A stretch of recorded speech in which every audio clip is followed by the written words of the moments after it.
Good morning, everyone. We are the group 1. We will gonna tackle the chapter 1, Mastering Strategy in Art and Science. 1.1 Introduction. Successful organizations have found that a strategic management process helps them achieve their goals within a dynamic and competitive environment.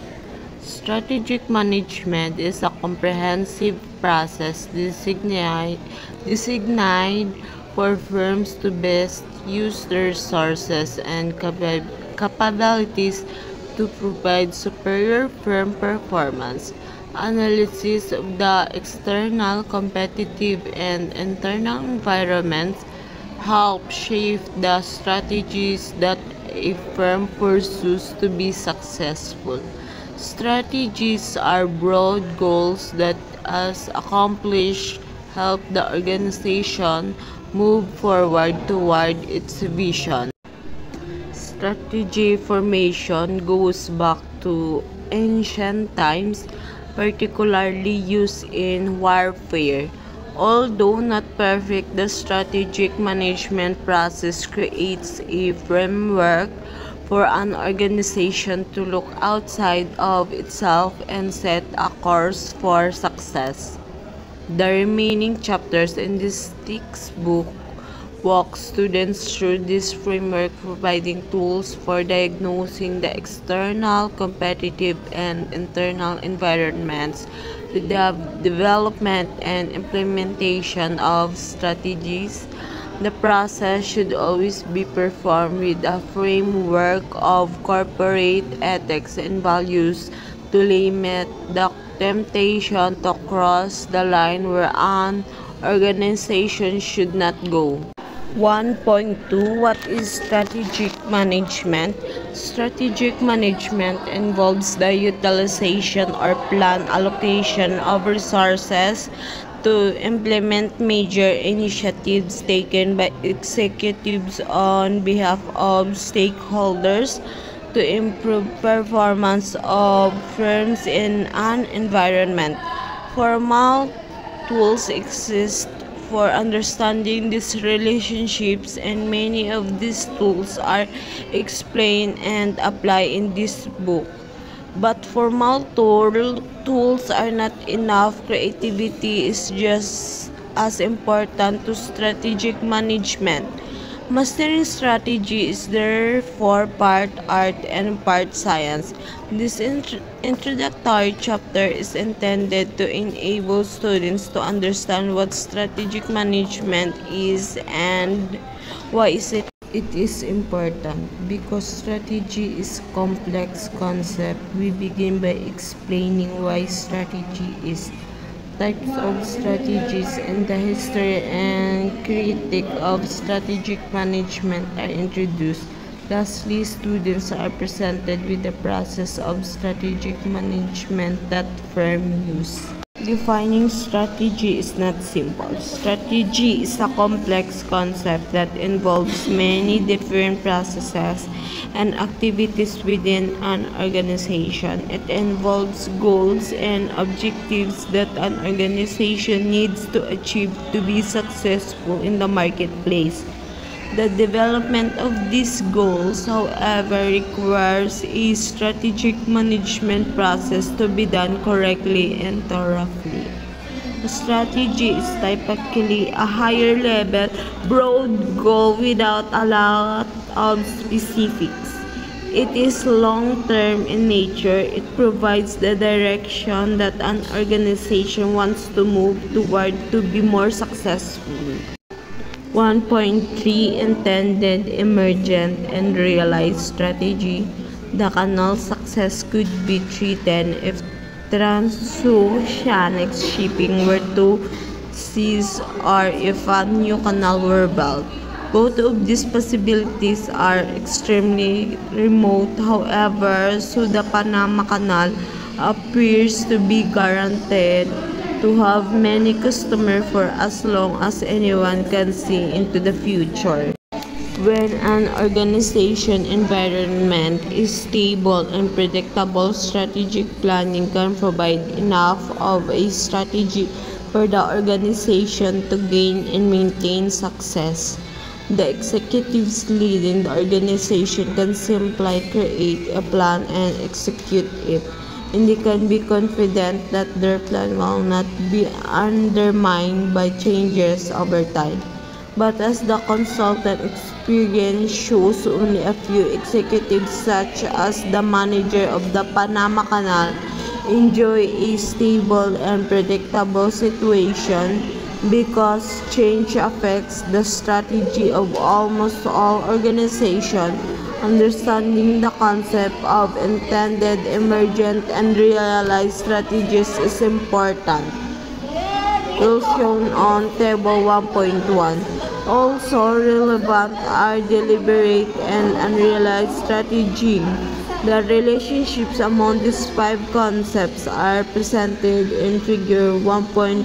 We call it a model of intended, deliberate, and realized strategy. So here we're gonna see the table.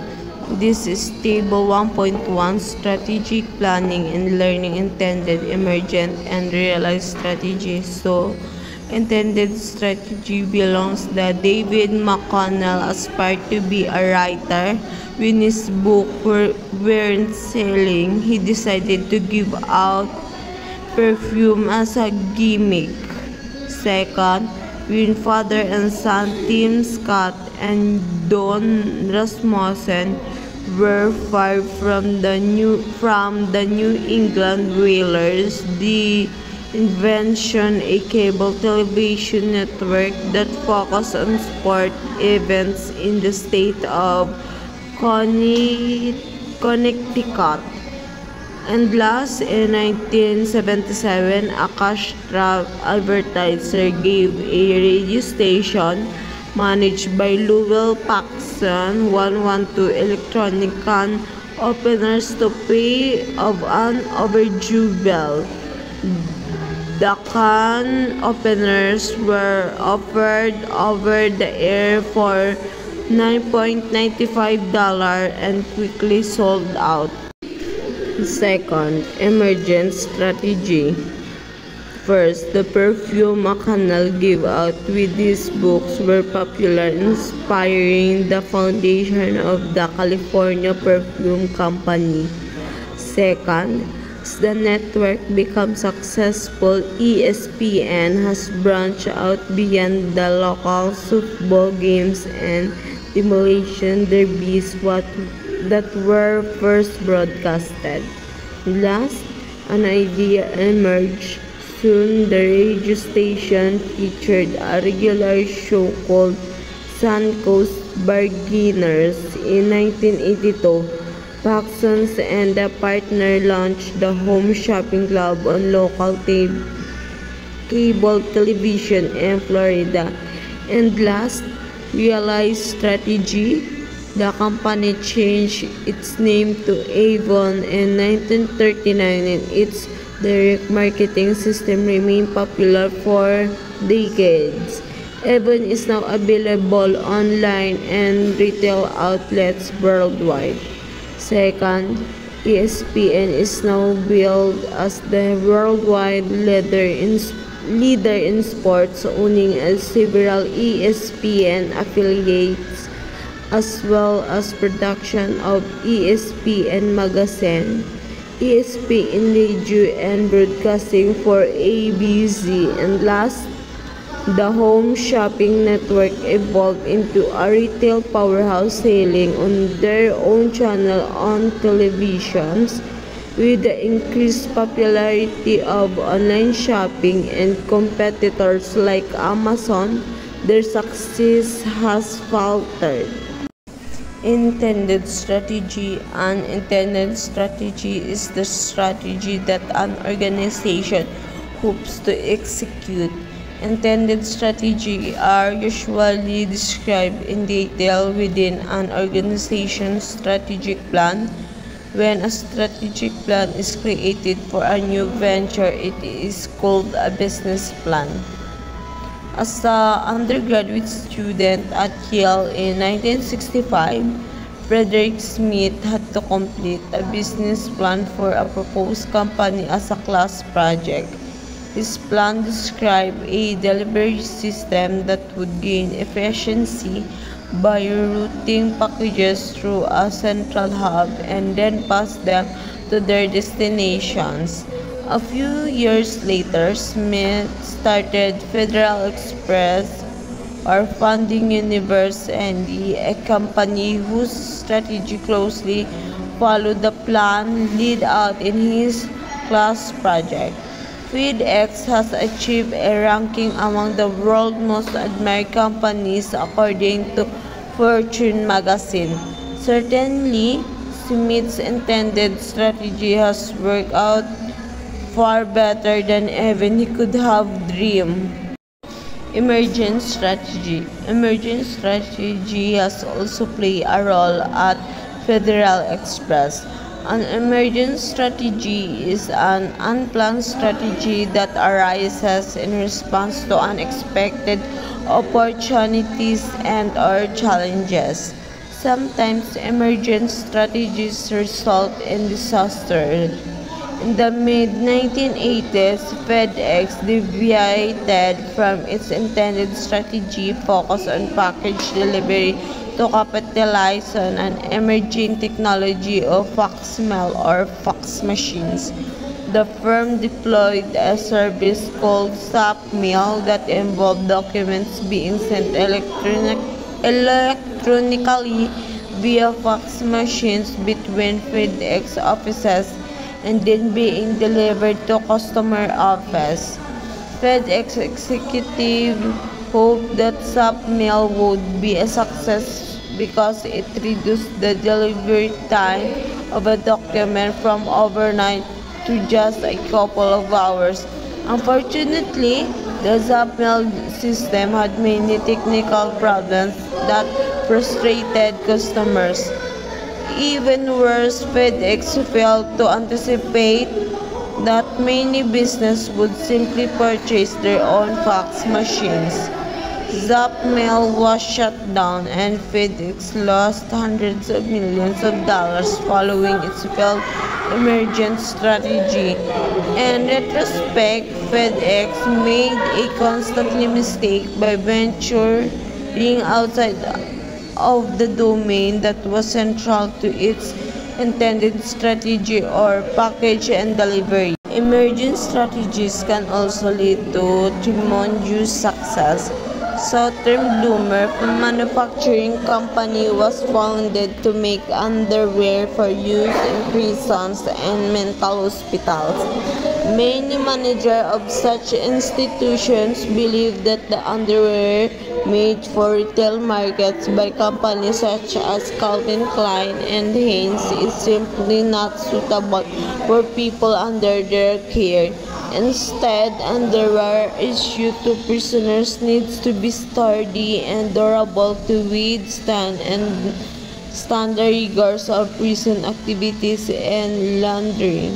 To meet these needs, Southern Bloomers began selling underwear made of heavy cotton fabric.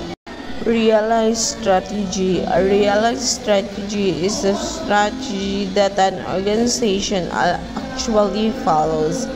Realized strategy is a product of a firm's intended strategy. Examples is what the firm planned to do, the firm's deliberate strategy, the parts of the intended strategy the firm continues to pursue over time, and its emergent strategy, or what the firm did in reaction to unexpected opportunities and challenges. In the case of FedEx, the intended strategy devised by its founder many years ago, fast package delivery via a centralized hub, remains a primary driver of the firm's realized strategy. For Southern Bloomers manufacturing company, realized strategy has been shaped greatly by both its intended and emergent strategy, which center on underwear and gun cleaning patches. In other cases, firms' original intended strategies are long forgotten. An unrealized strategy refers to the abandoned parts of the intended strategy. When aspiring author David McConnell was struggling to sell his books, he decided to offer complimentary perfume as a sales gimmick. McConnell's book never did escape the stench of failure, but his perfume soon took on the sweet smell of success. The California Perfume Company was formed to market the perfumes. This firm evolved into the personal care products juggernaut known today as Avon.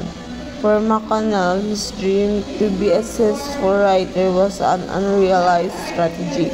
But through Avon, a successful realized strategy was driven almost entirely by opportunistically capitalizing on changing to emergent strategies.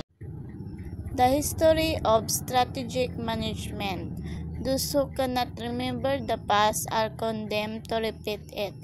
George Santayana, The Life of Reason. Santayana's quote has strong implications for strategic management. The history of strategic management can be traced back several thousand years.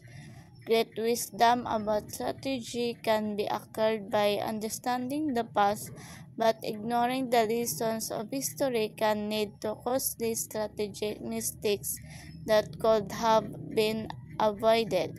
Certainly, the present offers very important lessons.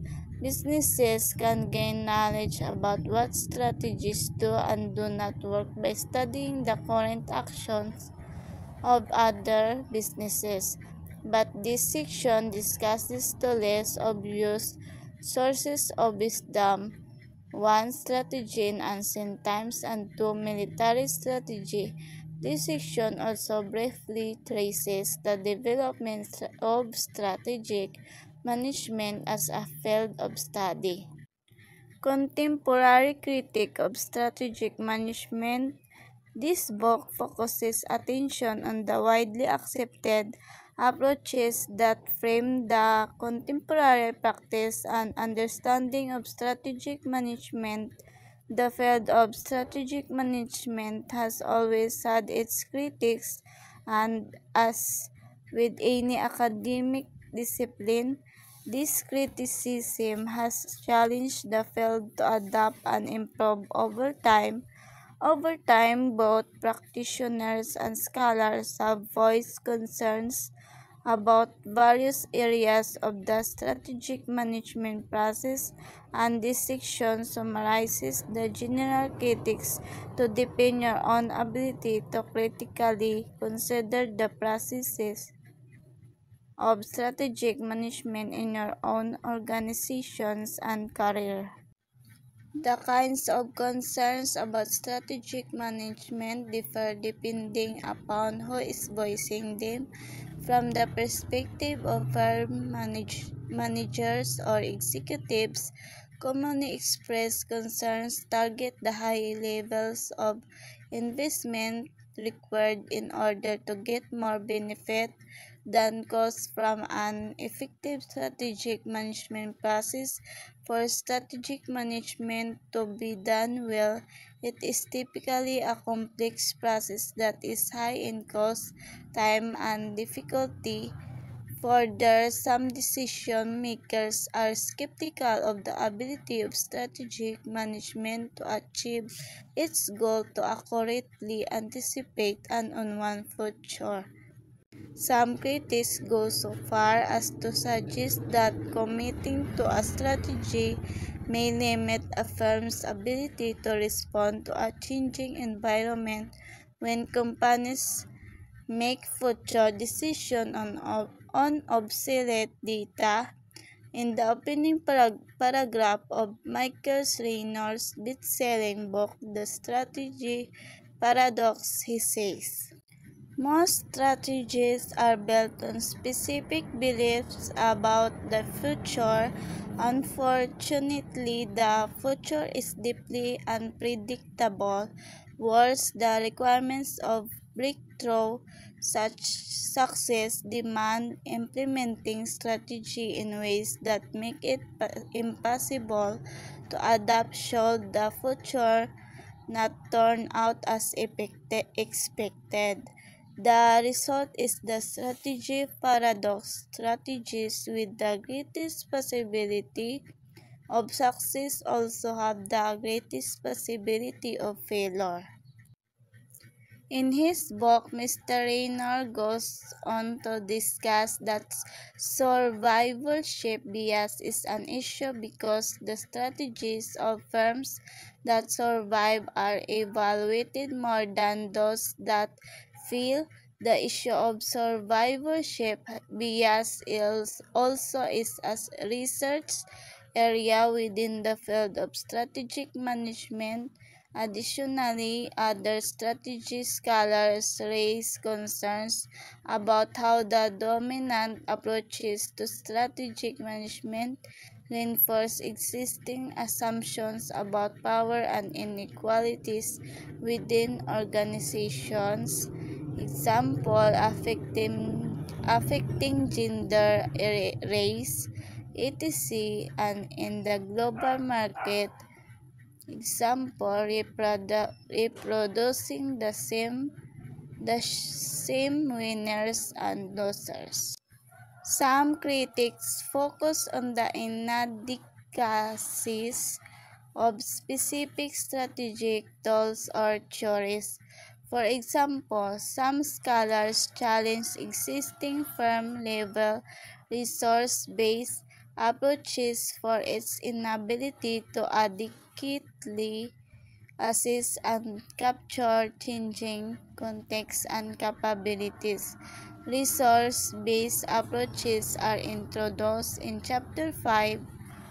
Finally, the field of strategic management has been critiqued for being too concerned with achieving immediate business results and at over at at other times for not being attuned enough to the real-time practical needs of business. It is evident that there are plenty of reasons to think critically about how a firm's decision-makers choose to engage in their strategic management processes. Ultimately, responsibility for determining a firm's strategic approach is left to the discretion of the firm's executive team, while the theories, tools, and resources introduced throughout these texts are well researched, time tested, and best practices in the field of strategic management. No approach is perfect, nor is it intended to be. Understanding the strategic management process. Strategic management is a process that involves building a careful understanding of how the world is changing, as well as a knowledge of how those changes might affect a particular firm. CEOs such as late Apple founder Steve Jobs must be able to carefully manage the possible actions that their firms might take to deal with changes that occur in their environment. The strategic management process begins with an understanding of strategy and performance. As we have noted in this introductory chapter, strategic management is both an art and a science, at, and it involves multiple conceptualizations of the notion of strategy drawn from recent and ancient history. Environmental and internal scanning is the next stage in the process. Managers must constantly scan the external environment for trends and events that affect the overall economy, and they must monitor changes in the particular industry in which the firm operates. For example, Apple's decision to create the iPhone demonstrates its ability to interpret the traditional industry boundaries thus, that distinguish the cellular phone industry and the computer industry were beginning to blur. At the same time, first must evaluate their own resources to understand how they might react to changes in the environment. For example, intellectual property is a vital resource for Apple between 2008 and 2010.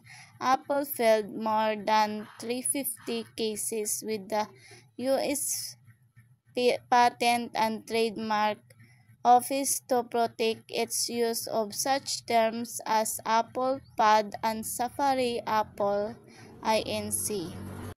Strategy formulation is the next step in the strategic management process. This involves developing specific strategies and actions. Certainly, part of Apple's success is due to the unique products it offers the market as well as how these products complement one another. A customer can buy an iPad that plays music from iTunes, all of which can be stored in Apple's Mac computer.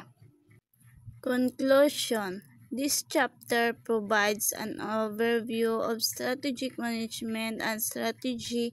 Ideas about strategy span many centuries, and modern understanding of strategy borrows from ancient strategies as well as classic military strategies. You should now understand that there are numerous ways to conceptualize the idea of strategy, and that effective strategic management is needed to ensure the long-term success of firms. The study of strategic management provides tools to effectively manage organizations, but it also involves the art of knowing how and when to apply creative thinking. Knowledge of both the art and the science of strategic management is needed to help guide organizations as their strategies emerge and evolve over time. Such tools will also help you effectively chart a course for your career, as well as to understand the effective strategic management of the organizations for which you will work.